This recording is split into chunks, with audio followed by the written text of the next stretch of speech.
देखिए या आपके प्रोफेशन क्या है, याद है ना? हम कल का मार्क्स खत्म कर रहे ये वाली।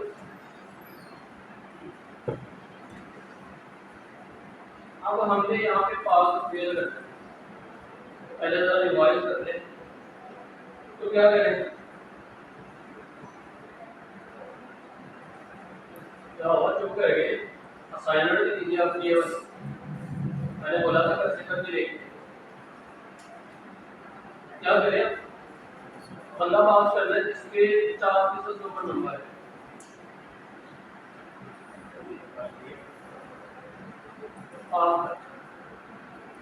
आप बताइए किसे।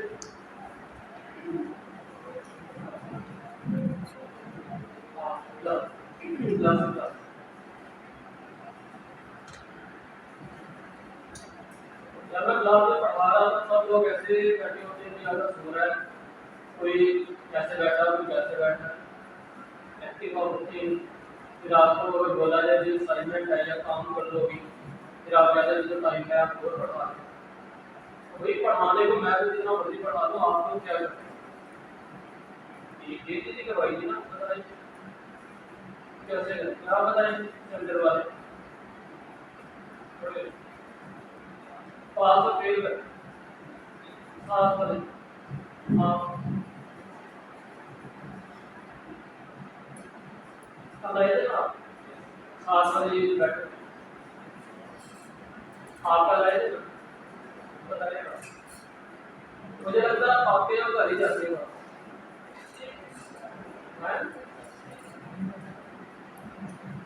कैसे गए ना, बताइए।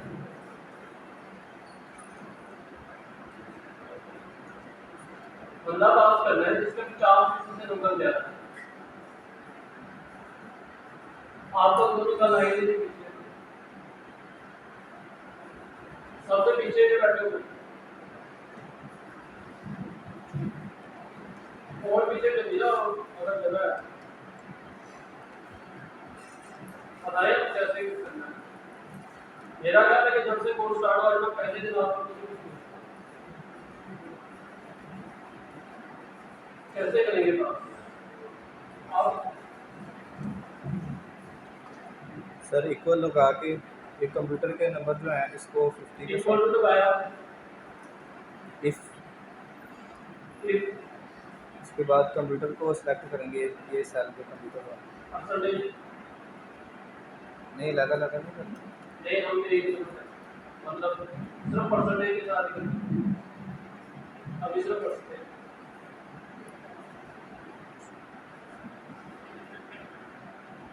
परसेंटेज को फिर 50 के साथ करें। Percentage greater than 50 greater than is equal 50 equal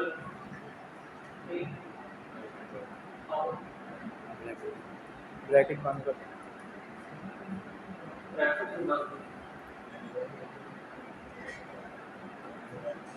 कोई और बताएगा।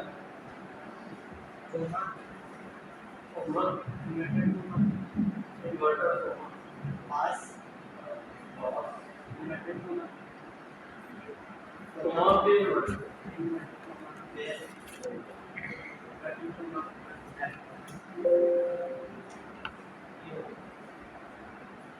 ठीक है, आपने सही बताया, बाकी के करते बैठ जाओ।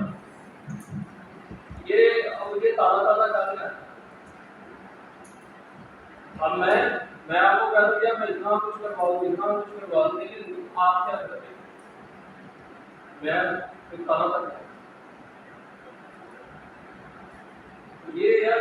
अगर आपने आगे जाकर अगर प्रोग्रामिंग भी करनी है ना, तो अगर आपको ये चीज़ें समझ आ जाती है तो प्रोग्रामिंग आपके लिए आप समझ रहे कि आपकी प्रोग्रामिंग आपने सीखी, क्योंकि उसके अंदर भी यही लॉजिक सब अप्लाई करते हैं। ये जो इफ स्टेटमेंट है उसके अंदर जो हमने कंपैरिजन ऑपरेटर या ये लॉजिकल ऑपरेटर अप्लाई किया, तो प्रोग्रामिंग के अंदर भी यही होता है। अब आप एक वेबसाइट के ऊपर जब लॉगिन करते हैं तो उसके पीछे भी यही स्टेटमेंट लगी होती है। उस यूजर के डेटाबेस अगर तो पासवर्ड बराबर है जो उसने पासवर्ड रखा होता है इससे, तो उसको कर दो लॉगिन, अदरवाइज कर दो सेव। तो मतलब वेबसाइट हो, कोई भी प्रोग्राम हो, उसके अंदर भी स्टेटमेंट चलती है, ये एरे चलती है। आप समझ लीजिए आपका सारा डेटाबेस, तो इसी में से वो सारा डाटा फ्लश है।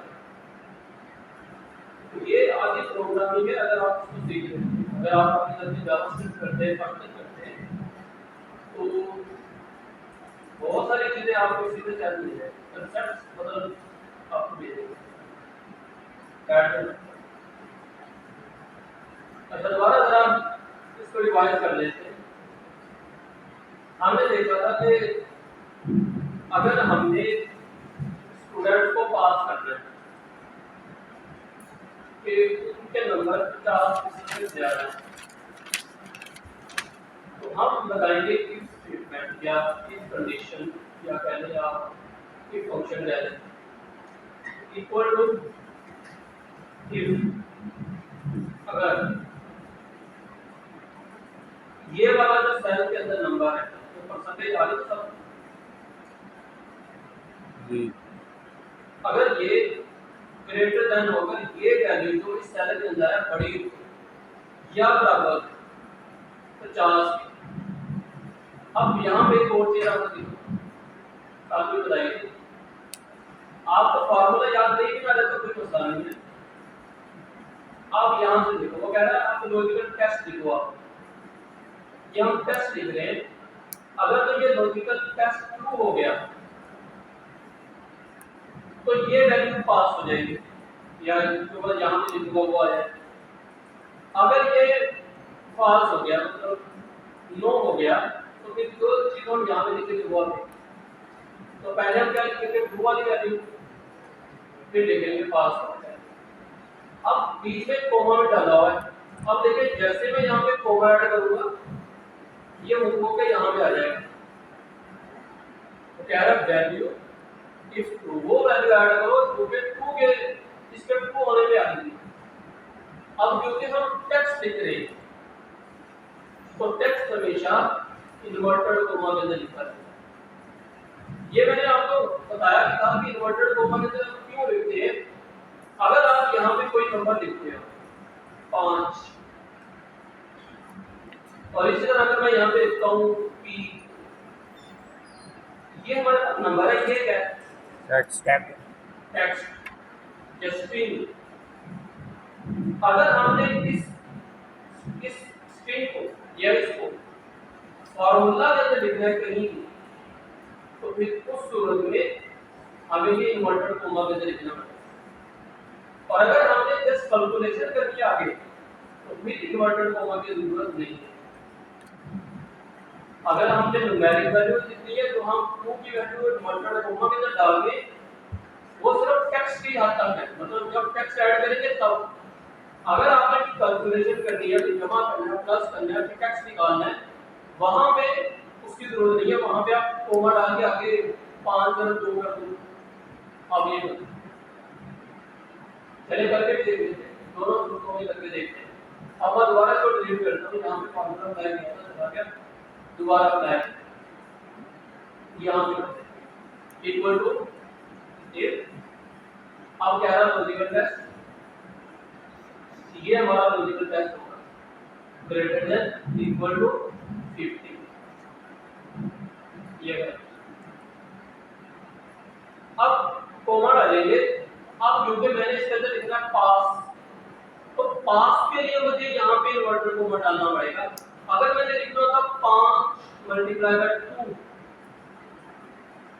और कोमा, अगर ये ट्रू हो जाए तो 5 को 2 के साथ ज़रूर दे दो, और अगर फॉल्स हो जाए तो एंट्री कर दो, सेल में तो कुछ भी ना लिखो। ये भी कर सकता हूँ, लेकिन अभी के लिए हम कर लेते हैं कि 5 मल्टीप्लाई बाय 5 और हम लिखते हैं हो गया 10। अब अगर इसको ट्राई करेंगे तो जो बंदा फेल होगा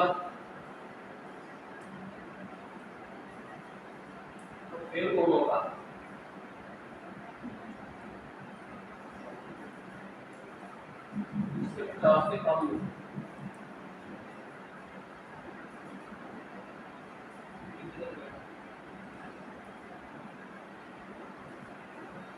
जिसके 50 से कम, तो इसको नीचे ड्रैग कर लेते हैं, होगा ये अकेला ही बाहर है।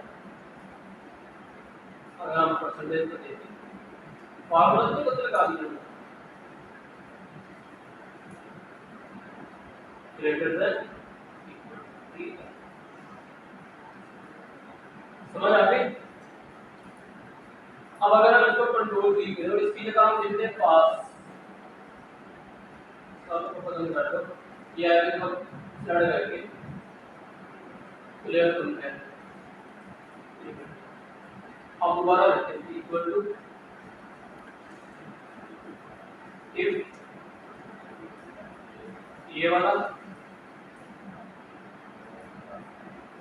लेस देन इक्वल टू, मतलब अगर ये 50 से कम या बराबर 50, तो ट्रू क्या करो,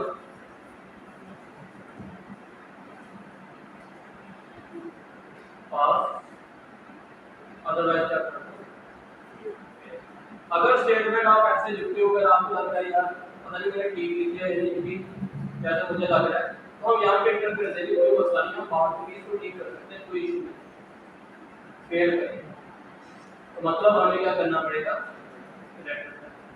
और यहाँ पे आप आ जाइए। तो जरूरी नहीं कि आप फार्मूला लिखो तो आप पहले अटेम्प्ट में ठीक गलत लिखो, जो भी लिखो सिंटैक्स ठीक लिखो, फार्मूला बाद में चेंज हो जाएगा, ऐसा नहीं कि फार्मूला चेंज है। अब आप इसको नीचे की तरफ ड्रैग करें, तो तब स्ट्रिंग में लिखना है या इन्वर्टर कोमा देना, जब टेक्स्ट, जब आपने मल्टीप्लाई करना है, कुछ कैलकुलेट करना है, तो सूरत में इसकी जरूरत नहीं। अच्छा, अभी ये हमने निकाला परसेंटेज के अकॉर्डिंग। अगर मुझे सारे स्टूडेंट्स को सारे सब्जेक्ट में पास करके ही इसको पास करना है, तो फिर क्या करें, इफ लगा के इक्वल टू इफ ऐड लगा दें। अब इसके अंदर सारे ऑपरेटर्स को दोबारा पहले इसको कैलकुलेट करेंगे, फिर इसको करेंगे, फिर इसको करेंगे, फिर इसको करेंगे, फिर इसको, तो हमने सबसे पहले इसको लिखा, अब वही लगा दीजिए ग्रेटर देन इक्वल टू 45, ये इसको कंपेयर करेगा, देखेगा कि ये पास हो गया, फिर कोमा डाला, फिर अगला, अगली फिर अगली, फिर अगली, फिर अगली, फिर जब सारा कुछ हो जाए कोमा डाल के बंद करके फिर कोमा डालेगा, फिर वैल्यू ट्रू पास करना फिर करना चाहिए, तो ऐड का ऑपरेटर हो जाएगा। अभी अब हम मैं यहाँ पे ओपन कर लेता हूँ और हमारे पास एग्जाम्पल,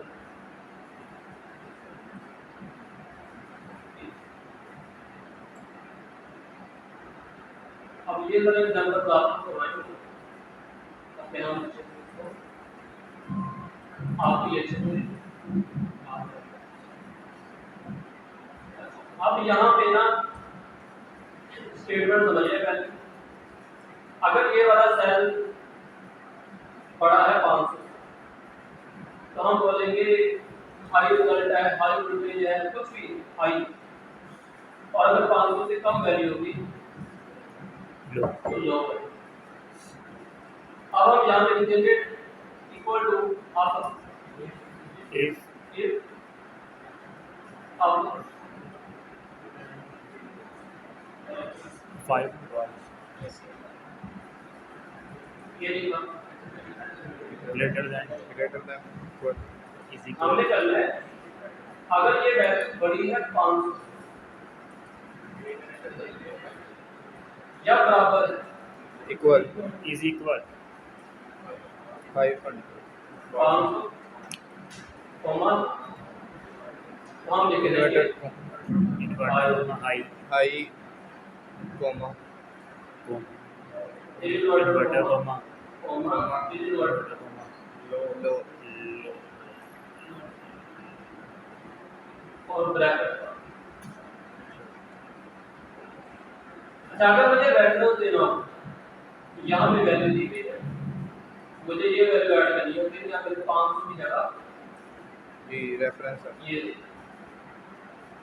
500 इसी के अंदर है ना, जी ये वैल्यू इंटर करते हैं, क्या तुम्हें क्या हम नीचे ड्रैग करते हैं, यस रिजल्ट सेम आएगा,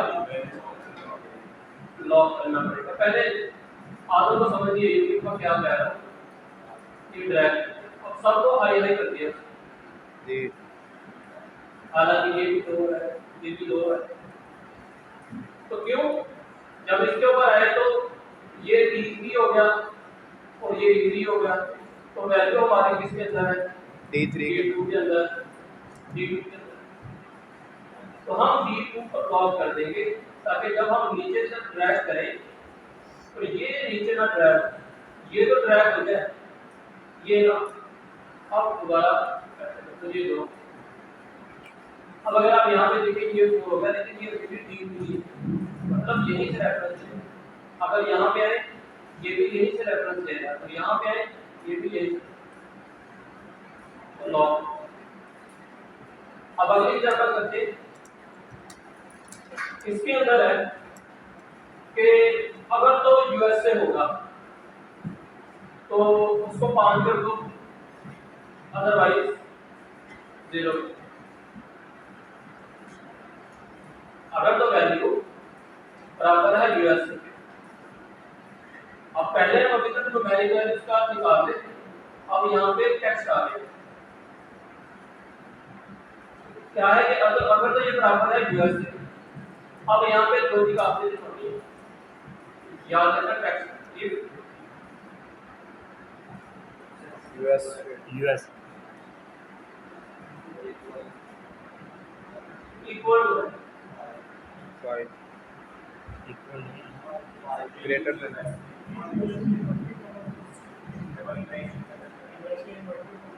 हाँ यूएसए को बता दूं, मैंने बोला अगर हमारा ये सेल बराबर है यूएसए के, तो इस सेल में मैं फॉर्मूला लिखूं, इसके अंदर आ जाए 10, चलिए 10 कर लेते हैं, अदरवाइज आ जाए 5, अगर यूएसए नहीं है, यूके है, यूनान है, इटली है, कुछ भी है, तो 5 है।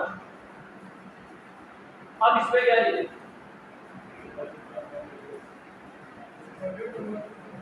इन्वर्टर कोमा डालेंगे या नहीं डालेंगे, डालेंगे डालेंगे, वजह टेक्स्ट, टैक्स को नीचे अब कोमा डाल देंगे 10 और फिर कोमा डाल के 5, ये मैंने इन्वर्टर कोमा कैसे नहीं लिखी, वजह होता है जी इंटर किया 10, अब ड्रैग करेंगे नीचे, तो ये 5 आ गए, यूएस में फिर 10 आ गए, फिर 5, समझ आ गई नहीं है तो पूछने या बता देते। हम पहले क्या लिखते थे, यहाँ पे हम फिर न्यूमेरिक वैल्यू लिखते थे, 500 के बराबर है, 300 के बड़ा है, 300 से छोटा है, अब हमने लिख दिया अगर ये वाला सेल बराबर है यूएसए के, जो इसमें लिखा हुआ वो बराबर है यूएसए, तो जिसमें यूएसए की वैल्यू हो उसको कर दो 10, जिसमें यूएसए के बराबर ना हो उसमें कर दो 5। अगर हम इसकी जगह खाली कर देते ना, मतलब उसको एम्प्टी छोड़ दो, सिंपल आपकी इन्वर्टर को डाल के बस एंटर कर दो, अब वो खाली हो जाए, अब देखो वो खाली भी छोड़ दो, हो जाएगा। जी अब अगली एग्जांपल है यूनिट इक्वल एग्जांपल। अच्छा, इसमें क्या है कि हमारे पास वैल्यू है V2, मतलब जो ये, अगर ये बराबर नहीं है, ये क्या है, inverter comma, no inverter comma है, जी अभी अभी बताया खाली, खाली अगर कोई सेल जो B2 में वो खाली है, तो क्या करो, B2 को माइनस कर दो, A2 अदरवाइज उसको भी खाली छोड़ दो, ठीक है। अब यहाँ पे करके देखो इक्वल टू इफ अगर ये वाला सेल बराबर है या इक्वल नहीं है,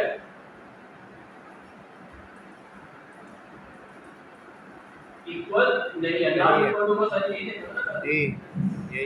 इक्वल नहीं है इसके खाली सेल, अगर B2 प्रॉपर नहीं है खाली सेल, मतलब ये B2 खाली तो नहीं है ना, इसमें है, तो ये क्या हो रहा है, ट्रू हो रहा है ना, खाली नहीं है, ये खाली है। तो हमने लिखा कि फिर क्या करो, कोमा B2 को माइनस कर दो A1 A2, ये वैल्यू आएगी जब ट्रू होगा, और अगर ये ट्रू हो जाए या सॉरी फॉल्स हो जाए तो फिर उस सूरत में सेल को खाली छोड़, और मैंने कोमा बंद कर दिया ब्रैकेट। P2 अगर प्रॉपर नहीं है खाली सेल, तो क्या करो, B2 को B2 से माइनस कर दो, अदरवाइज सेल को खाली छोड़ दो, प्रिंट किया 102 आ। अब अगर नीचे की तरफ ड्रैग होगा 116, क्यों, क्योंकि इसके अंदर वैल्यू है, इसको मैं अभी ना जरा हाइड कर, जरा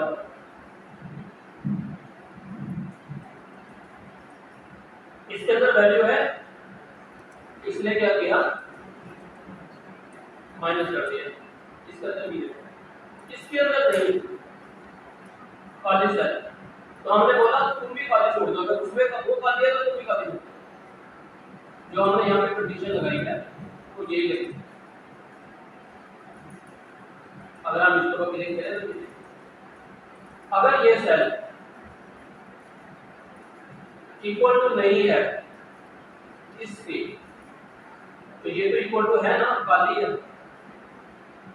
तो अब ये स्टेटमेंट आपके यहाँ थोड़ा सा समझने वाली चीज है। अब आगे आते हैं एंड, ये हमने काफी वैसे देखा था, आई थिंक ये भी ताज़ा भी करके करने की जरूरत हो जाएगा ना ये जी। इसमें आएगा क्या, इक्वल एंड सेकंड एंड अब स्कोर 1 ये पासिंग मार्क अगर greater than equal equal to 60 और ये वाला भी greater than equal to 60 comma या ब्रैकेट बंद, अब कोमा तो क्या कर दो, pass inverter comma pass pass inverter comma comma या कर दो फेल फिर हमने कर दिया पास।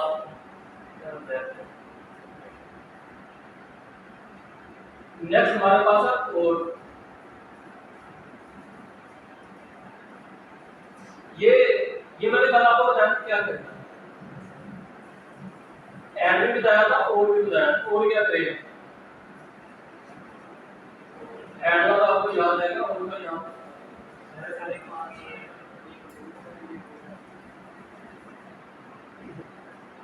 चले करके इफ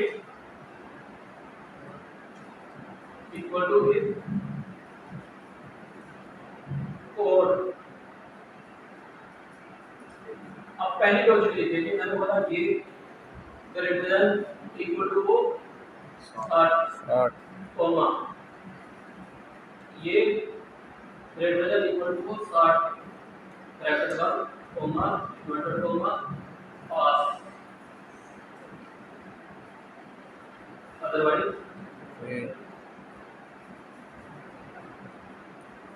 ये काम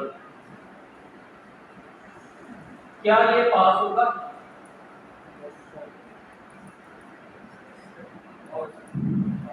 ये पास होगा? ये वाला हो जाएगा, ये वाला ये भी पास होगा, पास होगा, ये वाला ये फेल होगा। अच्छा मैं एक और काम करता हूं। अब बताइए ये वाला पास, ये एक सब्जेक्ट में कहाँ आते हैं? पास होगा, हो रहा है। और में क्या होता है जब कि कम से कम एक भी कंडीशन आपकी फुलफिल हो जाए, ट्रू हो जाए, तो वो सारी स्टेटमेंट को ट्रू कर देगा। एंड में सारा कुछ ट्रू होगा तभी वो ट्रू लेगा। यहाँ पे एंड में क्या होगा, ये भी ट्रू होगा, ये भी ट्रू होगा, आगे 10 वैल्यू तक वो सारी ट्रू होंगी तो वो ट्रू होके ये रिजल्ट देगा। एंड के अंदर आपने 10 100 लिखी है स्टेटमेंट, 50 लिखी है, 49 आपकी वो हो गया, फेल हो गया, 49 में फेल हो गया, सिर्फ एक में तो पास हो गया, वो सबको पास कर देगा। इसमें एक भी स्टेटमेंट आपकी ट्रू हो गई तो वो सबको पास, मतलब वो पूरी की पूरी स्टेटमेंट को पास। समझ आ गया? अब अगली स्टेटमेंट में हम एंड और ऑपरेटर का इकट्ठा यूज, दोनों का इकट्ठा। अब यहाँ पे ना हमारे पास टेबल है, टेबल का कलर रेड है, ब्लू है, ग्रीन है, 3 तरह के कलर है। हमने बोला कि भाई जो ग्रीन कलर है ना उसके ऊपर 0.5% डिस्काउंट, चलिए 50% डिस्काउंट, ये इसके साथ 50% डिस्काउंट। और जो ग्रीन है उसके ऊपर 10% डिस्काउंट, रेड के ऊपर 50% डिस्काउंट है और ग्रीन के ऊपर 10। और ये हमें इंप्लीमेंट करना है। अगर आप कंफ्यूज है तो कोई जो हम फार्मूला आपको शो कर देते हैं, इसको पहले समझ लो। इस तरह से ये काम करता है। वो कह रहे हैं कि अगर ऐड लगा देते ये वाला सेल A2 आ गया, जैसे हमने यूएसए वाला निकाला हमारे पास इन्वर्टेड को मार दे और हमने उसको कर दिया टेबल के बराबर। अगर A2 बराबर है टेबल, फिर हमने कोमा लगाया और इसी एंड वाले ऑपरेटर के अंदर या स्टेटमेंट के अंदर हमने और स्टेटमेंट लिखना शुरू कर दिया। मैं भी बाहर नहीं आया, बाहर अब आऊंगा जब मैं ब्रैकेट लगा के इसको क्लोज करूंगा। जब तक ये ब्रैकेट ऑन है इसका मतलब है यही फंक्शन चल रहा है। ये एंड वाले कहां पे एंड होगा, जहां पे मैंने ब्रैकेट लगा के बंद। अब मैंने और लगाया, मैंने बोला B2 इक्वल टू ग्रीन और B2 इक्वल टू B2। अब उसने बोला कि 0.5 ट्रू कर दो। एक्चुअली ये जो 0.5 लिखा हुआ है ये क्या है, इस काउंट है 50% और ये कितना प्रतिशत है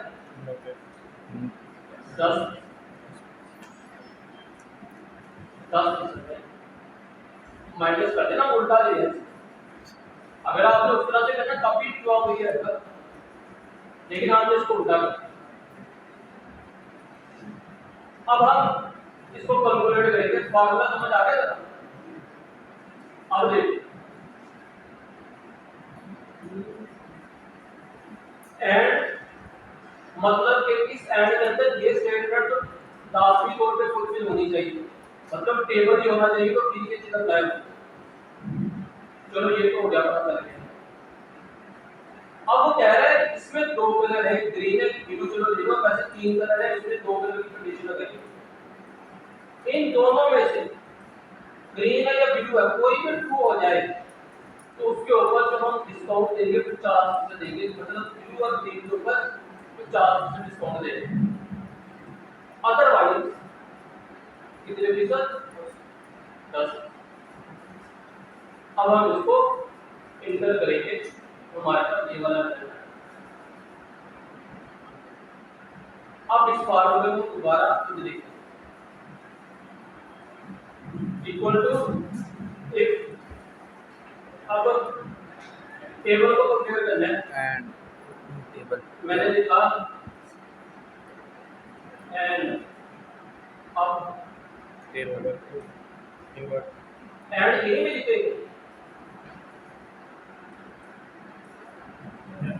या पहले कंपेयर करेंगे?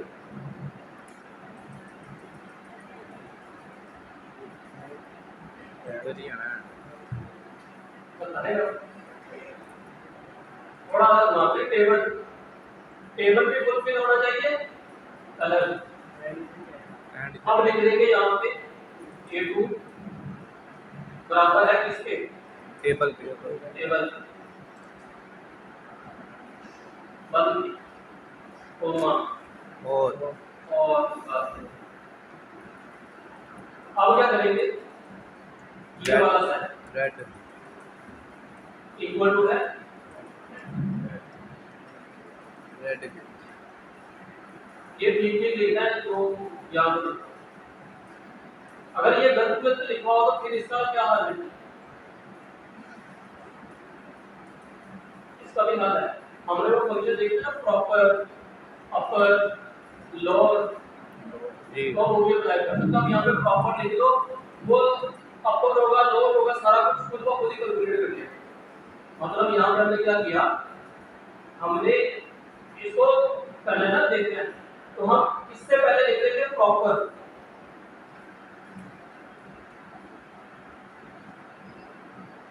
प्रॉपर लिख के B2 इसके अंदर लिख देंगे। अब अगर ये वाली वैल्यू स्मॉल में है, बड़े में है, छोटे में है, जिसमें भी है, जब प्रॉपर लगा दिया तो वो खुद ब खुद इसको ठीक कर देगा। मतलब सेंटेंस केस में लिख देगा। सेंटेंस केस क्या होता है कि पहला लफ्ज बड़ा होता है बाकी सारे छोटे, तो वो खुद ही सेंटेंस केस में। अगर आप पेपर करना है तो ऊपर कर लो, जब यहाँ पेपर कर लिया तो फिर यहाँ पे भी सारा कुछ बड़े अल्फाज में लिखना पड़ेगा, RED। तो मतलब अगर कुछ इस तरह का केस आ जाए तो आप फंक्शन के अंदर फंक्शन लिख सकते हो, कभी के लिए जरूरत नहीं है इसको हम यहाँ पे B2 इक्वल टू दैट और हमने लगाया डॉट कोमा दोबारा और फिर B2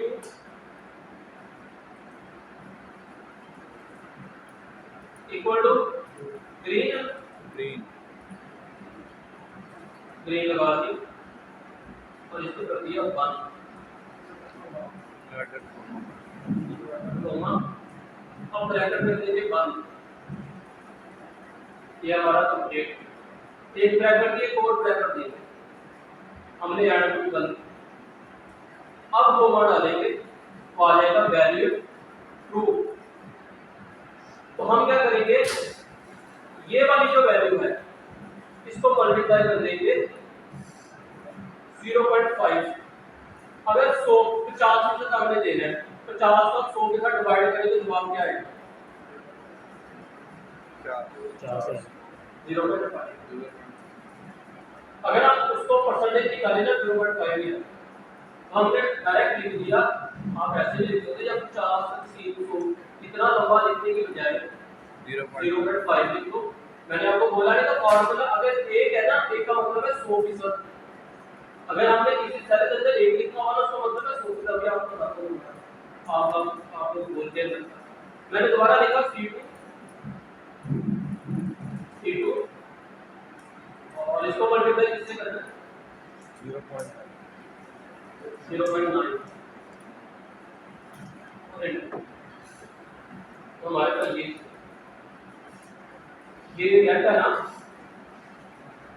तो रेड के ऊपर हमने डिस्काउंट क्या लगा दिया? ये टेबल है ना, ये टेबल है, ये रेड है, मतलब दोनों कंडीशन फुलफिल हो गई है। तो कितना डिस्काउंट लगाया था? 300 का 50 कितना हो गया?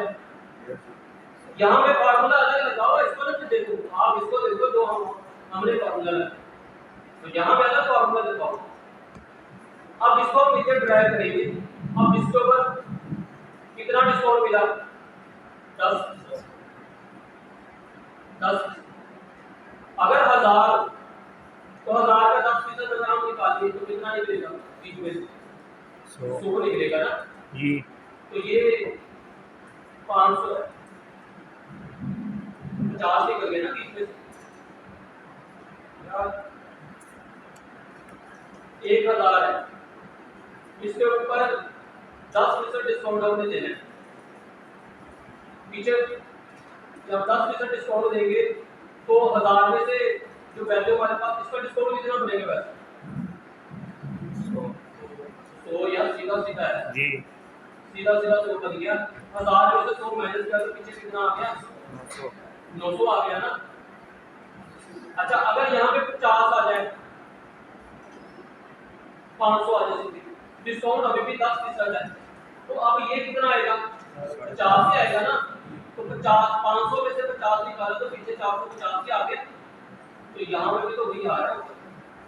अगर हम यहाँ पे 450 या 10% डिस्काउंट हमने, और इसी तरह इसको नीचे की तरफ ड्रैग। अब जहाँ जहाँ पे खरीदने वाला है तो 100 रुपये का तो 50 रुपये आ गया। लेफ्ट के ऊपर उसने ये 10% डिस्काउंट दिया, बिलू के ऊपर भी उसने, क्योंकि हमने सिर्फ 50% डिस्काउंट दिया है रेड टेबल के ऊपर और ग्रीन टेबल के ऊपर, बाकी किसी के ऊपर नहीं दिया। ग्रीन टेबल के ऊपर भी 50% डिस्काउंट है, 500 था 250 रहेगा। दोनों हमने स्टेटमेंट सब लगाई है। अब समझ लो जरा दोबारा, हमने इफ लिखा एंड आपको पता है उसके अंदर जितनी स्टेटमेंट होती है सारी फुलफिल होनी चाहिए, ऐसे ही है जी। अब हमने लिखा कि A7 के अंदर अगर टेबल है, मतलब अगर टेबल होगा तो तभी ये चीज अप्लाई होगी, तो टेबल है। अच्छा, उसी के अंदर हमने और ऑपरेशन लगा दिया, मतलब दो कलम तो मैं डिस्काउंट दे रहा हूँ। टेबल हो लेकिन टेबल में से अगर कोई कलर रेड सेलेक्ट करता उसके ऊपर भी 50% डिस्काउंट, अगर कोई ग्रीन करता उसके ऊपर भी 50% डिस्काउंट। दोनों में से कोई एक ही चूज करेगा ना। अगर तो दोनों में से कोई चूज नहीं करेगा तो फिर ये फॉल्स हो जाएगा। जब ये फॉल्स होगा तो टेबल ये भी फॉल्स हो जाएगा। जब ये फॉल्स होगा तो रिजल्ट कौन सा चलेगा? ये वाला। जब इसमें से कोई एक भी ट्रू हो गया, ये भी ट्रू हो गया, ये भी ट्रू हो गया, तो कौन सा चलेगा? समझ आया कुछ का नहीं आया? अगर अभी भी नहीं आया तो दोबारा बता दे, फिर देखो ये देखो सुस्ती आपकी बता रही है, पता नहीं क्यों नहीं समझ। दोबारा अब मैं जरा सिंगल सिंगल करके भाई ऐसे ही है ना जी। चलिए अभी हम डायरेक्ट लिखते हैं ये सेल अगर बराबर इसके टेबल तो अब लॉजिकल टेस्ट लिखेंगे ना, वैल्यू प्रूफ। तो मैंने कर दिया, क्या करो कि ये जो हमारे सेल प्राइस है ना, इसके ऊपर तुम 50% डिस्काउंट दे दो। अब ये तो जरा ज्यादा का 40 चीज है ना। अच्छा, आगे आए, अगर ये ट्रू ना हो तो फिर इसके ऊपर कितना डिस्काउंट दे दो? 10 3 कर दो।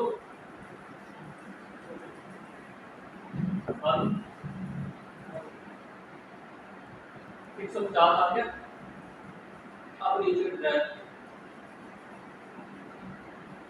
अब देखिए ब्लू के ऊपर भी 50% डिस्काउंट दे दिया, ग्रीन के ऊपर भी 50% डिस्काउंट दे दिया, और इस ब्लू के ऊपर भी 50% डिस्काउंट दे दिया। मतलब अब सिर्फ टेबल के ऊपर डिस्काउंट दे रहा है, वो ये नहीं देख रहा वो रेड कलर क्या है, ब्लू कलर क्या है, ग्रीन कलर, वो ये नहीं। इतना तो समझ आ गया ना जी। अच्छा मैंने जो फार्मूला लगाया था मैंने उसके अंदर लिख दिया था एंड टेबल हो, चलो ये तो टेबल हो गया, लेकिन उसके अंदर मैंने एक और कंडीशन लगा दी थी और टेबल हो, लेकिन टेबल में अगर कोई ग्रीन कलर का हो या रेड कलर का हो तब ही डिस्काउंट देना है, ब्लू के ऊपर डिस्काउंट नहीं हमने देना। अब ये जितने टेबल है सारे टेबल के ऊपर डिस्काउंट मिल रहा है, वो रेड है वो ब्लू है वो ग्रीन है जो भी। मैंने बोला उस टेबल के ऊपर देना है जो या तो ग्रीन हो या ब्लू। अब इसके अंदर मैंने और ऑपरेटर लगा दिया। जब और ऑपरेटर लगाया तो बंदा या तो कोई ग्रीन यूज करेगा या रेड यूज करेगा, या इस साइड में या तो रेड होगा या ग्रीन होगा या ब्लू होगा। तो एंड वो जो और वाला ऑपरेटर हमने लगाया वो देखेगा भाई इस सेल में ये रेड है या ग्रीन। अगर इन दोनों में से कोई भी वैल्यू ट्रू हो गई तो वो क्या करेगा, अपने आप को ट्रू करेगा। अब ये भी ट्रू हो गया, टेबल को भी हमने ट्रू के अंदर लिखा हुआ है ऐड के अंदर, ये भी ट्रू हो गया, दोनों ट्रू हो गए, तो वैल्यू हमारे पास ये वाली ट्रू हो गई 50। और अगर टेबल नहीं है, यहाँ टेबल की जगह चेयर है या दोनों कलर में से कलर एक नहीं है, तो फिर उस सूरत में कौन सी स्टेटमेंट चल जाएगी, 10। ये वाला। अब मैं दोबारा ऑपरेटर लगाने लगा हूं, यहाँ मैंने लिखा कि एंड ब्रैकेट स्टार है। अब एंड का मतलब है इसके अंदर जितनी भी चीजों की सारी ट्रू होगी तभी ये ट्रू वाला फंक्शन चलेगा ना। हमने टेबल लिख दिया, मतलब टेबल होना लाजमी होकर लिख दिया। अब हमने बोला तो भाई टेबल के बाद और लगा दिया हमने,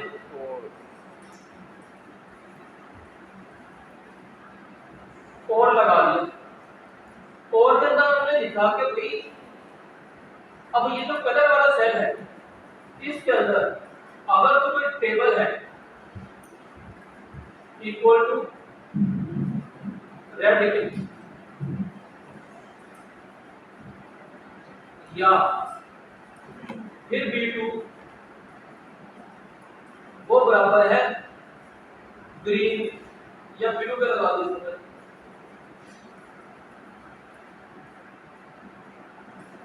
B2 की, और इसको मैंने कर दिया बंद, एक और बंद कर दिया। अब देखो अगर तो वो पहले क्या देखेगा, वो इसको देखेगा। अब उसको यहाँ पे टेबल मिल गया, मतलब कि ये वाला स्टेटमेंट को हो गई। हमने बाहर कौन सा ऑपरेटर लगाया हुआ एंड, एंड का मतलब है कि उसके अंदर जितनी भी स्टेटमेंट होगी सारी ट्रू होगी, पहले ट्रू हो गई। अब वो आगे आया, अब उसने देखा B2 में से बोला था कलर देख लो, या तो रेड होगा या ब्लू होगा। अगर इन दोनों में से कोई भी कलर नहीं है तो ये क्या हो जाएगा, फॉल्स हो जाएगा। ये एंड ऑपरेटर लगा हुआ है, जब ये फॉल्स हो जाएगा यहां तक, ये ट्रू हो गया तो एंड में सारे ट्रू होंगे तभी ट्रू होगा। ये अकेला फॉल्स हो गया तो मतलब ये भी क्या हो जाएगा, फॉल्स। अब अगर और वाले ऑपरेटर में इन दोनों में से कोई एक भी चीज उसको मिल गई तो मतलब ये ट्रू हो जाएगा। जब ये ट्रू हो जाएगा ये भी ट्रू हो जाएगा तो रिजल्ट क्या आ जाएगा, ट्रू वाला हमारे पास 50%। तो हमने क्या किया, हमने एंड लगाया कि भाई आप चल जाओ, और आपके अंदर हमने कोड लगा दिया तो मतलब आगे हमने ऑप्शन दे दिए कि भाई इनमें से कोई एक भी कलर हो जाए तो फिर ये स्टेटमेंट लगानी है। अदरवाइज आपने नहीं लगानी, मतलब टेबल तो हो लेकिन या तो रेड हो या ब्लू हो, कोई दूसरा होगा उसके ऊपर कोई डिस्काउंट नहीं है। और अगर उसको पहले ही टेबल ना मिला, पहले चेयर मिलेगी तो वो आगे इसको रन नहीं करेगा। रन तब करेगा जब फार्मूला चलेगा, वो पहले देखेगा अच्छा ये फुलफिल हो रहा है, उसने देखा ये तो फुलफिल ही नहीं हो रहा, वो आगे वाले चीज को देखेगा नहीं, वो डायरेक्ट इस वाले चीज को अप्लाई करेगा। अब जब ये ट्रू हो गया वो फिर इसको देखेगा, अब इसमें से देखेगा जब ये ट्रू हो रहा है ये ट्रू हो रहा है, ये अपना जो जवाब है वो लाके एंड को देगा। एंड में देखेगा सर दोनों ट्रू हो गए, अब मुझे इसको चलाना है। अगर वो पास हो जाएगा तो फिर इसको, अगर अभी भी समझ नहीं लगती तो फिर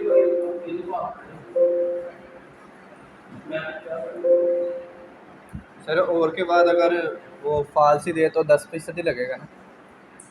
हाँ मतलब वो और में से कोई एक ही स्टेटमेंट आपकी ट्रू नहीं ना होती, इफ तो फिर फॉल्स है। हाँ जी मतलब क्योंकि ये दोनों फॉल्स हो गए तो ऐड का मतलब है कि दोनों ट्रू होंगे तभी लगेगा ना। चले हम एक काम करते हैं, हम इस वाले स्टेटमेंट को ना कॉपी करते हैं और इसको लाके यहाँ पे पेस्ट करते हैं। बल्कि यहाँ पे मिनी स्टेटमेंट लिखो, छोड़ो इसको, हम यहाँ पे डायरेक्ट लिखते हैं। यार चल बात छोड़ते हैं,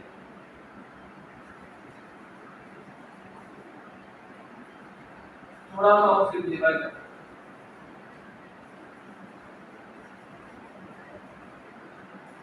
इससे मुमकिन है कि आपको ज़्यादा समझ आए।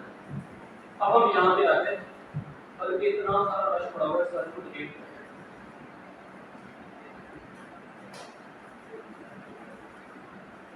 हम सिर्फ ट्रू एंड फॉल्स निकालेंगे बराबर, हमने कहा इक्वल टू एंड ये वाला बराबर है इसके टेबल। अभी ऐसे बंद, क्या जवाब है? फॉल्स क्योंकि ये टेबल नहीं है, चेयर है नीचे ये क्या है, ये ट्रू हो गया, ये भी टेबल है, ये भी। अभी ये सादा से स्टेटमेंट तो समझ आ गई ना। अच्छा, अब यही स्टेटमेंट मैं दोबारा लिखने लगा हूं, एंड हमने इसी को लिखा दोबारा इन्वर्टेड कोमा टेबल, इतना तो पता चल गया। लेकिन अब मैं आगे और लिखने लगा हूं, और इसके अंदर हम दोबारा ये वाला लिखेंगे V1। मैंने बोला टेबल हो, और टेबल में जो टेबल हमारे पास हो वो सिर्फ इस वक्त दो एक ही स्टेटमेंट हम यहाँ लिखेंगे इसके अंदर, इक्वल टू रेड और मैंने इसको दिया प्लान यार इस स्टेटमेंट का चला इन्हें लगा कोमा ले रहा मैंने पास आ गया, क्यों आया पास? ओके फिर टेबल हुआ, चलो ठीक हो गया, बल्कि टेबल भी नहीं है टेबल है ही। अब इसको नीचे देखना सारे क्या हो गए, कोई भी रेड नहीं है, टेबल कौन सा हमने लगाया था? रेड है नहीं इसके अंदर अब टेबल में रेड है ही, ये ब्लू है, ये ग्रीन है, तो रेड कलर का टेबल ही। जी अब यहाँ पे लिख देते हैं ग्रीन, क्योंकि ग्रीन टेबल है। अब इसको ऊपर लगाया ना, तो दोबारा नीचे। अब क्या हो गया, कौन सा? हाँ ये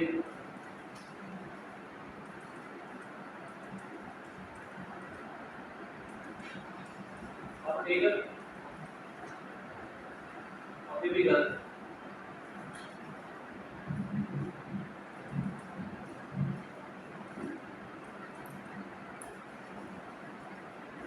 इक्वल टू एंड ये वाला cell equal to table, formula साथ साथ देखते रहो बेटा। अब साथ में इसको कंपेयर करना हमने बताया, और हमने लिखा बी इक्वल टू, और इसको कर दिया रेड रेड डिवाइडेड करो 1। अब ये क्या आएगा, ट्रू आएगा। अब इसको नीचे ड्रैग कर दो, बाकी सारे पास।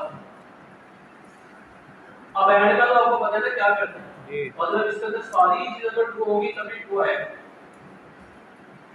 अब ये तो ट्रू है, ये तो ट्रू है, आगे रेड भी ट्रू है, तो इसने इसको कर दिया।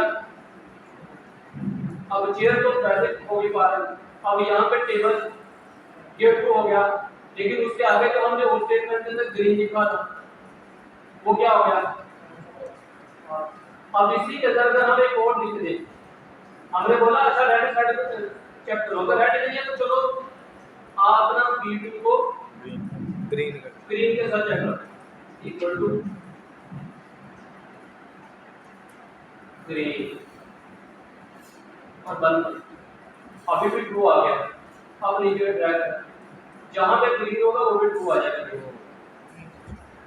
तो ये चीज समझ आ गई ना आपको? जी यही चीज मैंने उसके अंदर लिखी। जब ये सारी स्टेटमेंट ट्रू होगी तो हमारा ट्रू वाला चल जाएगा, जब सारी स्टेटमेंट फॉल्स होगी तो फॉल्स। अब यहाँ पे आप रिजल्ट देख लो, जिन दो के अंदर ट्रू है वहां पे 50% डिस्काउंट है, जिनके अंदर फॉल्स है वहां पे 10%। तो ये अगर समझ आ गया तो इंशाल्लाह आपको सर इसके अंदर तो हमने लिखा ही नहीं ट्रू या फॉल्स करो इन्वर्टेड कॉमा के अंदर। वो नहीं, कल हमने कंपैरिजन ऑपरेटर देखे थे।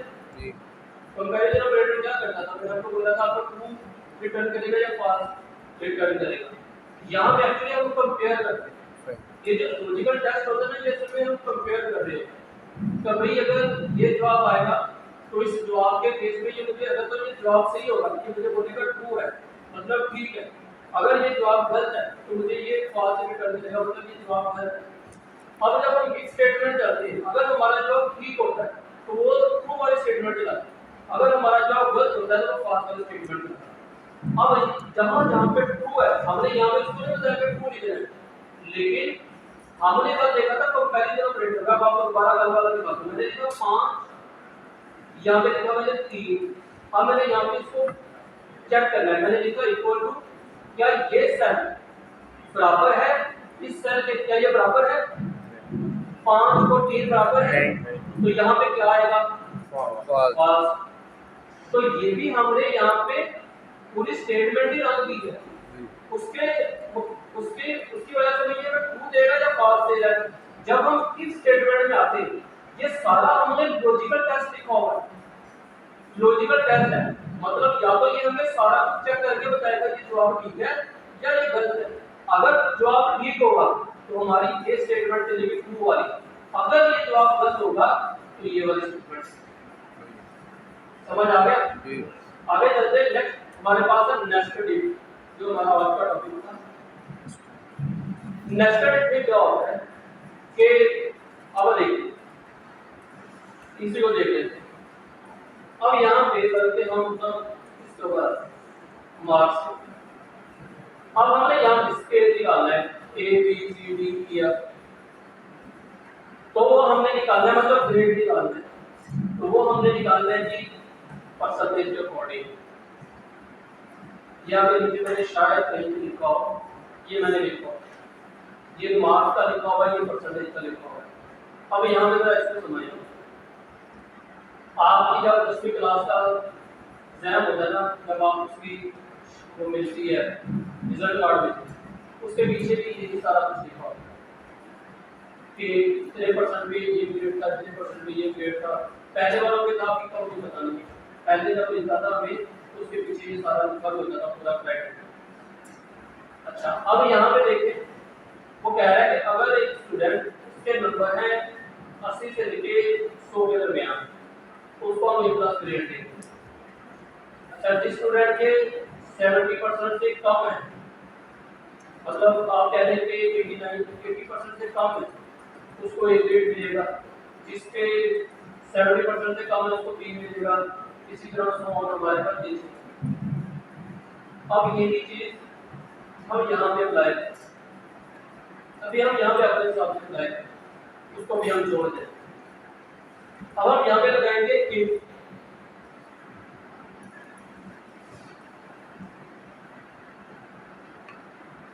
लॉजिकल टेस्ट कैसे लिखें? मैंने बोला अगर ये वाला सेल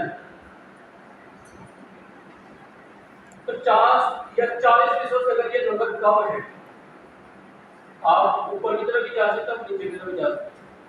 हम नीचे की तरफ से जाएंगे ऊपर की तरफ, मतलब F से ऊपर की तरफ। मैंने बोला अगर इस सेल में नंबर कम है, लेस देन या बराबर है, या लेस देन 40, कम है 40, अब ये देख लो लॉजिकल टेस्ट आ रहा है यहाँ पे। अब कॉमा डाल के मैं लिखूंगा, इसको क्या कर दो एफ ग्रेड, इतना समझ आ गया। अब इसके आगे हम पहले लिखते होते थे ट्रू है या फॉल्स है, मतलब या तो पास करते थे या फेल करते थे। जी जी। अब देखिए जब ये वाली स्टेटमेंट चलेगी, अगर तो ये फॉल्स हो गई तो इसका मतलब है फिर अगली अगली चीज चलेगी ना। देखो यहां से लेके यहां तक अगर तो ये ट्रू हो जाएगा तो फिर यही ये पास कर देगा वैल्यू, ऐसे होता है ना। अगर ये उसने पास ना की तो फिर अगली जो फॉल्स होगा वो चल जाएगा। दोबारा समझो, अगर ये चीज ट्रू हो गई तो यहाँ पे ये जो वैल्यू है ये ट्रू की लिखी है ना, तो ये ट्रू वाली चल जाएगी। अगर ट्रू वाली अगर ये ट्रू होगी तो ये चल जाएगी, अगर ये ट्रू ना होगी तो फिर कौन से चलेगी? फॉल्स। फॉल्स वाली। अब फॉल्स तक होगी मतलब जब ये ट्रू नहीं होगा फॉल्स हो जाएगा, मैंने बोला फिर एक और स्टेटमेंट चला, मतलब अगर ये ट्रू ना हो तो फॉल्स हो जाए और फॉल्स की सूरत में अगली स्टेटमेंट चला। अब मैंने दोबारा इसका अब मैं उसके अंदर दोबारा वही तो अब ऐसे लिखते जाना आपने। अब मैंने दोबारा लिखा कि ये सेट लेस देन है 50, तो इसको कर दो एफ के बाद कौन सा आएगा? सेटिस्फाइड। ये आएगा। अब अगर ये भी फेल हो गया मतलब इसके ऊपर भी पूरा नहीं करना, ये भी पास होगी, मैंने बोला अब अच्छा अगली चला दो, मतलब अगर ये भी पास होगी तो अब अगला पास वाली स्टेटमेंट चला दो, तो अगली क्या होगी? ये भी लिखेंगे दोबारा, इसी को दोबारा लिखा लेस देन 50 तक, अब 60 लिखेंगे और इसको कर देंगे कोमा डाल के, कोमा लास्ट में डालना है, ये डाल देना है, कोमा डालना है आपने, इधर भी कोमा डाल दो, अदरवाइज काम खराब हो जाएगा। ये कोमा शमा ब्रैकेट का बड़ा सा सभी जरा दोबारा देखिए, यहाँ पे भी कोमा नहीं किया, फिर कोमा डाला, यहाँ पे कोमा डाल के ट्रू कर दिया, फिर कोमा डाल के दिया। अब यहाँ पर इसको क्या करेंगे? डी दे दिया, अब फिर कोमा डाला, अब दोबारा फिर दोबारा इसी को, अब 60 है तो इसको कर लेंगे लेस देन 70। अब इसको क्या करेंगे? डी था तो इसको क्या दे देंगे? बी देंगे ना, कोमा डाल दो और बी दे देंगे। अब इसके बाद वाले जो भी हैं, इसके बाद जो भी है बी के बाद एक जो दे देते हैं दे देते, हमने फिर लिखा फिर इसी को स्लाइड किया, उसके बाद दोबारा की लेस देन 80 कोमा और इसको कर दिया 1। और अगर ये भी पास हो जाए मतलब ट्रू ना हो पास हो जाए तो फिर ये प्लस और इसको हमने कर दिया एक खास को हमने इन्वर्टर कोमा के अंदर और बंद कर दिया इन्वर्टर। अच्छा अब हम ब्रैकेट गिन सकते हैं 1 2 3 4 5, मतलब 5 ब्रैकेट डालना पड़ेंगी। अगर आप नहीं भी डालोगे एंटर करोगे ये पूरा उसी ब्रैकेट में डालते हैं। मैंने एंटर किया वो बोला मैं ब्रैकेट सुनिए ये ब्रैकेट डालिए, मैं बोला यस डी ग्रेड आ गए। अब इसी को हम इंटीग्रेट ब्रैकेट, अब ये अकेला 85% एरिया जिसका क्या आ गया A+। अब इसको आप नीचे दोबारा हमारे पास ये ग्रेड सिस्टम निकल गया। अब आप जो हमने क्राइटेरिया लगाया उसी के मुताबिक ये क्राइटेरिया हमारे पास यहाँ पे 51 है तो ठीक है, अगर कहीं पे क्लियर है ना सारे चलो किसी को पेड़ करके देख लेते हैं। इसको हम करते हैं जी 39 एफ ग्रेड, इसको करते हैं 51 डी ग्रेड, इसको करते हैं 90 A+। A+। इसको करते हैं 75, काम कौन सा आएगा? ए बी है। ग्रेड आएगा। ए आएगा। मतलब 80% से सॉरी 90 से लेके ऊपर तक तो सारे ए प्लस, 80 से प्लस। तो ये हमारे पास आ गई। समझ आ गई? दोबारा समझ लो। अब ये क्या हुआ, ये थोड़ा सा ना दिमाग वाली चीज है, रटने वाली चीज नहीं। दिमाग लगाओगे तो रटना करने की कभी जरूरत नहीं पड़ेगी। देखिए इफ स्टेटमेंट का आपको पता है कि क्या होता है, इसमें 3 वैल्यू होती है। पहले हम अपना टेस्ट लिखते हैं, लॉजिकल टेस्ट, फिर हम लिखते हैं ट्रू वैल्यू, फिर हम लिखते हैं फॉल्स। फॉल्स। अब यहाँ पे हमने ये लॉजिकल ऑपरेटर लगाया है। हमने यहाँ पे लिखा कि अगर इस सेल में ये जो परसेंटेज वाला हमारा खाना है, अगर इस सेल में नंबर 40 से कम है, मतलब 40% से कम है, आप इसको एफ ग्रेड दो। अच्छा अगर ये ट्रू हो जाएगा तो ये भी ट्रू हो जाएगा, ये ट्रू हुआ, ये ट्रू हुआ, तो काम तो यही पे खत्म हो गया, आगे वाला तो चलेगा ही। मतलब ईद का चांद अगर देखना है, अगर एक दिन 29वें रोजे ईद का चांद नजर आ गया तो क्या वो दोबारा अगले दिन फिर बैठेंगे हम? तो कमेटी अगले दिन तो नहीं ना बैठेंगे। यही चीज है कि अगर एक दिन आपको रिजल्ट नहीं मिला तो फिर अगले दिन दोबारा वो टीम बैठेगी। अगर अगले दिन रिजल्ट मिल गया तो अगला काम दोबारा नहीं होगा। अगर अगले दिन भी रिजल्ट ना मिला तो फिर दोबारा वही काम रिपीट होगा। इसी तरह रिपीट होता जाएगा अंटिल कभी आपको आपका रिजल्ट मिले। समझ आ गया बात? सिर्फ कुछ नहीं है इसके अंदर, आपने बस ट्रू के बाद दोबारा स्टेटमेंट दोबारा रिपीट करते जाना है कि आपका रिजल्ट आपको हो जाएगा। जी अगर ट्रू में अगर हम 90 से शुरू करें, जैसे ए प्लस, फिर आप ग्रेटर देन से स्टार्ट करें, ग्रेटर देन, उल्टा मतलब इसको उल्टा, फिर आप ग्रेटर देन मतलब 90% से ज्यादा तो ए प्लस दे दो, 80% से ज्यादा तो ये दे दो। अब आपने ये देखा यार 80% से ज्यादा है तो वो मैं उसको बी ग्रेड दे रहा हूं। भाई बी से लेके ए तक जब वो क्राइटेरिया देगा तो अगले क्राइटेरिया में तो चलने नहीं ना देगा ये। अब 40% से अगर ऊपर भी किसी के नंबर है या 90% से अगर आप यहां से देखें 80% से कितने लोगों के कम नंबर है, अब उनके ऊपर ये प्लस लग गया क्योंकि उनको हमने ब्रेक लगाई है। यहाँ ये ब्रेक लग रही है, मतलब जब वो ट्रू हो गया तो चलना तो चलेगा ना, आगे तो चलेगा नहीं। जैसे मैंने अभी आपको एक के 4 की एग्जांपल दी, एक चीज स्टॉप ही हो गई, आगे तो चलेगी। तो इसलिए जो ट्रू होगा वो वहीं पर रुक जाएगा। और अगर आपने इसको ए से स्टार्ट करना तो फिर आप ग्रेटर देन से स्टार्ट करें। मतलब अगर 90 से ज्यादा हो गई तो ग्रेटर देन इक्वल टू 90 उसका आ जाएगा कि ए प्लस। इसी तरह 18 फिर 17 फिर 16 फिर 50 फिर 40 इस तरह करके आप इसको यूज कर सकते हैं। अब हम एक एग्जांपल करते हैं 3:25 होया पे। तो एग्जांपल हमारे पास है एक सैलरी शीट है हमारे पास। इसमें क्या करना है, हमने सैलरी निकालनी है एम्प्लॉइज, इन सारे डाटा को डिलीट, हमें तो बेसिक सैलरी।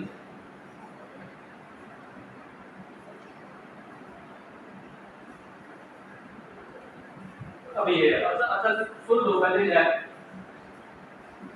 हमने बोला है कि बंदा है उसकी सैलरी है, ये किसी कोई बंदे है एम्प्लॉय है, ये उनकी बेसिक सैलरी है। अच्छा अब उसके ऊपर देयर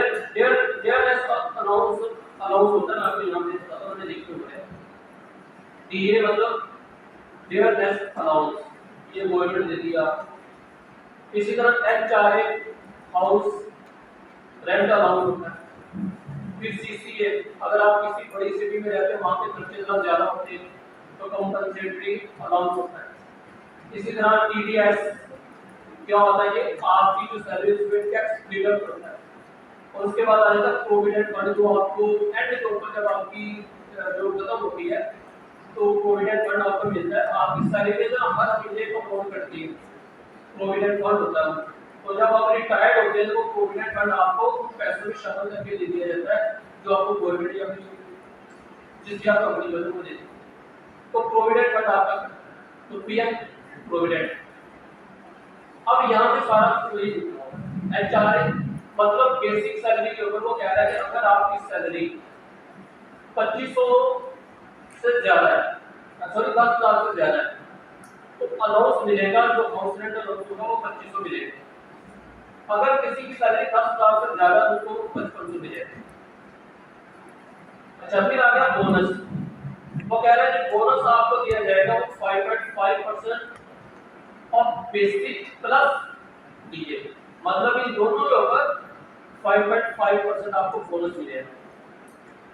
फिर प्रोविडेंट फंड की जो डिडक्शन होगी वो 10% होगी आपकी बेसिक सैलरी प्लस डीए। फिर आ गया कि डेली और डे रेस्ट अलाउंस, वैसे इसको डेली अलाउंस भी बोला जाता है, 70% ऑफ बेसिक सैलरी। इसके बाद आ गया वही कंपनसेटरी कि अगर आप बड़ी सिटी में जाते हैं आपको कंपनसेट करने के लिए गवर्नमेंट आपको ज्यादा पैसे देती है चार्ज आपकी बेसिक सैलरी में। और उसके बाद टीडीएस मतलब tax deduct after job salary, 10% आपकी सैलरी में से डिडक्ट, मतलब सारा कुछ डिडक्ट होके हमारे पास ये सैलरी बचेगी आफ्टर टैक्स डिडक्शन। अब आपने इसको कैलकुलेट करना, तो सबसे पहले हम निकालेंगे डीए। तो यहाँ पर डीए क्या आ रहा है? 17%। 70% ऑफ बेसिक। अब हम यहाँ पे क्या निकालेंगे, क्या करेंगे, इक्वल टू इसका 7% बेसिक सर बेसिक सैलरी कौन सी है? 12,000। इसको सेट किया, अब मल्टीप्लाई बाय 17 तकसीम 100। इंटर कर दिया तो 2040 रुपया आपका निकल जाएगा। तो सब प्रकार अब हम निकालेंगे house rent allowance. House rent allowance कितना हमारे पास? 2500। अच्छा, अब यहाँ पे तो क्या लगेगा? वो कह रहा है अगर तो 10,000 से कम है तो 2500 मिलेगी, और अगर 10,000 से ज्यादा है 5500। तो कैसे कैलकुलेट करेंगे? इफ के इफ अगर equal is equal to if अगर ये सैलरी इक्वल टू है इज इक्वल या ग्रेटर देन है, ग्रेटर देन या बराबर ज्यादा है या बराबर है 10,000 तो कितना मिलेगा? 55। और अगर कम है 25। अगर इसी को हम बोलते हैं लेस देन, फिर ये दोनों उल्टे हो जाएंगे। तो हमने ऐसे करके लिख दिया, अब हमने इसको लिख दिया तो ये 12,000 से ज्यादा 5500 आ गया। ये यहाँ पे जाएगा नीचे वाले के ऊपर 2500। अब इसको ड्रैग कर देते हैं। अब आ जाएगा हमारा कंपनसेटरी सिटी अलाउंस। अराउंड तो ये हमें मिल रहा है कितना? 4% ऑफ बेसिक सैलरी। अब हम निकालेंगे equal to is equal basic basic salary salary multiply by 4 4 by 100। Enter तो 480 भी आ गया, इसको भी ऐसे नीचे ड्रैग कर। अब आ गया बोनस, 5 का या 5% मिल रहा है बेसिक सैलरी प्लस। अब कैसे निकालेंगे इक्वल टू, अब क्या करें, बेसिक सैलरी और प्लस डीए, क्या करेंगे इक्वल टू ये प्लस ये, ऐसे होगा ना, क्या है bonus basic salary plus DA. तो मैंने दोनों को जमा किया, अब इन दोनों का कितना 5 है या 5, मैंने लिखा 5.5 मल्टीप्लाई 5.5 डिवाइडेड बाय 100, ये लिखा। समझ आ गया? अब क्रॉस सैलरी का होता है सॉरी सैलरी सारा कुछ मिला दिया इक्वल टू, यहाँ पे सिंपल सम का फंक्शन लगाएंगे और सबको इतना जमा और हमने कर दिया। तो ये हमारे पास क्रॉस सैलरी का क्या होता है। अब प्रोविडेंट फंड मतलब हर महीने वाली सैलरी ये बन रही है, उसको नीचे ड्रैग। अब हर महीने वाली ये सैलरी बन रही है, उसमें से हम प्रोविडेंट फंड देते हैं कितना 10, किसका क्या है DA एंड बेसिक सैलरी दोबारा लगाएंगे इक्वल टू अब आपने ये कैलकुलेट करवाना है अब क्या करेंगे DA बेसिक अब क्या करूं